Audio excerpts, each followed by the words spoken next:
If Gingrich is unable to pull off another comeback in Florida, that gives Romney a big advantage going into the next stage of the GOP campaign. Chief Washington correspondent, host of Face the Nation, Bob Schieffer, is watching it all from Miami. Bob, good morning. Good morning, Charlie. I'm listening to that. Tell me what's going on with Newt Gingrich at this moment and how he's trying to define this election in Florida and the rest of the primary process. Well, what's happened to Newt Gingrich is he suddenly finds himself the victim of unintended consequences. Newt Gingrich is a fine debater and built his whole campaign about debating, but in South Carolina, the Romney people decided they better hire a debate coach so Romney could do better in these debates.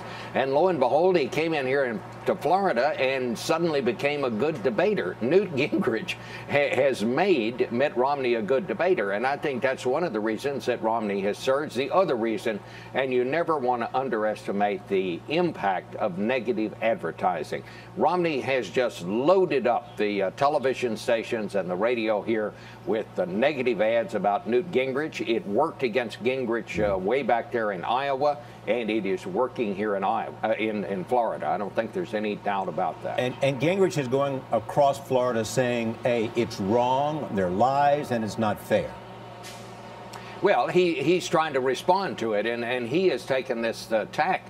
He's also now calling, I don't know if he's now calling Mitt Romney a liberal.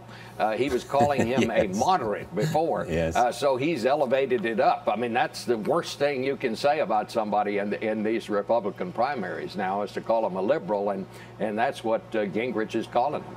Bob, on Face the Nation this weekend, the new 1 hour Face the Nation, we should point out again, Reince Priebus was on, had a very interesting comparison for President Obama. Let's take a listen. We're going to talk about our own little Captain Scatino, which is President Obama, who's abandoning the ship here in the United States and is more interested in campaigning than doing his job as president.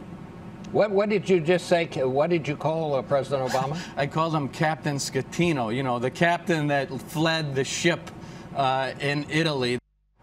Of course, about the captain of the Costa Concordia. Bob, how is that playing? What kind of reaction is that getting from Republicans? Well, it certainly caught my attention when he said it. If you heard me, I said, what did you just say? Because I wasn't quite sure he said that.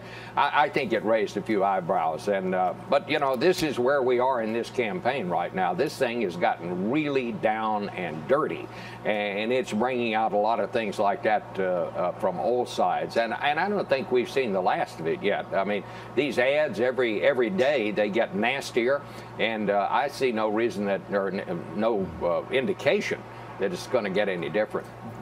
Bob, there is this. In South Carolina, Newt Gingrich made this anti-establishment, anti-elite narrative work for him. Does that have traction in Florida and throughout the rest of this process? Well, so far we haven't seen that, but I think, Charlie, one of the most significant things that's happened is the day before yesterday when Sarah Palin came out with that thing on her Facebook where she really attacked Mitt Romney for the attacks that he was making on Newt Gingrich, called it Stalinesque and all of that. What that really shows you, I think, is the Tea Party still has not totally accepted Mitt Romney. There's still a great divide between the left and the right in the Republican Party right now, and that's why I think Newt Gingrich will hang around until that's settled. I think he's going to stay in this thing. Thank you.